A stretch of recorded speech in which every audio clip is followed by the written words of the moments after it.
A Democrat in the North Carolina State House switched to the Republican Party on Wednesday, giving the GOP veto-proof control in both chambers of the legislature and handing Democratic Governor Roy Cooper a setback in trying to block hardline conservative policies in his final 2 years in office. The party switch, announced by Representative Tricia Cotham, of Mecklenburg County, means Republicans now hold the 72 seats required in the 120-seat House to hold a veto-proof majority. Republicans had already held 30 of the 50 seats in the Senate needed to override vetoes if party members are present and voting, but until Wednesday, they were 1 seat shy of a similar advantage in the House following the November elections. Recently, improving margins for Republicans in the General Assembly, capped off by Cotham's switch, have emboldened the North Carolina party to try again on topics such as gun rights, immigration and voting. Republicans also are interested in further restricting abortion following last year's U.S. Supreme Court decision overturning Roe v. Wade. Cotham, a former teacher and assistant principal who had served in the House for nearly 10 years through 2016 before returning in January, announced her decision at a news conference at North Carolina Republican Party headquarters. "I will not be controlled by anyone," Cotham said as she announced she would switch her party registration to the GOP. She said the Democratic Party is no longer a big tent party and tries to bully its members.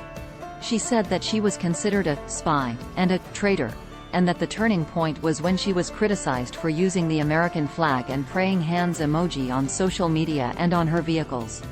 House Speaker Tim Moore, who had served previously with Cotham, appointed her this year to co-chair the House K-12 Education Committee, making her one of the few Democrats to hold top committee posts.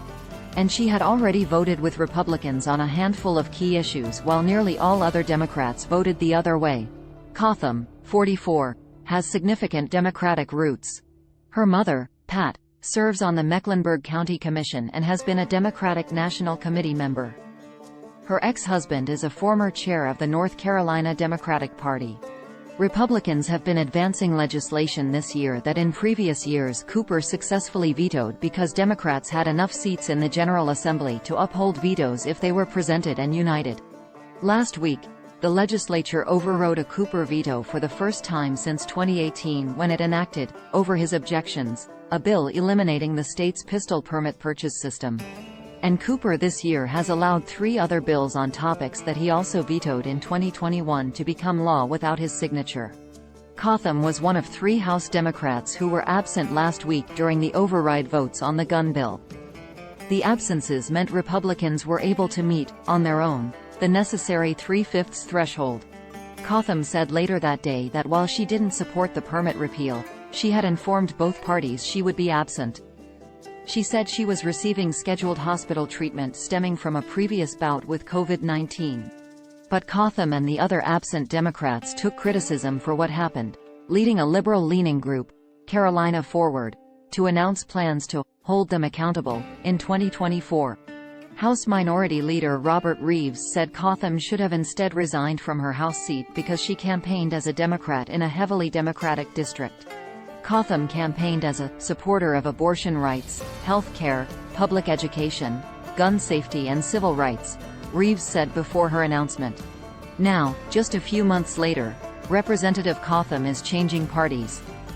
That is not the person that was presented to the voters of the district. The announcement came as the House prepared to vote Wednesday on its version of the 2-year state government budget, which directs $60 billion in spending through mid-2025.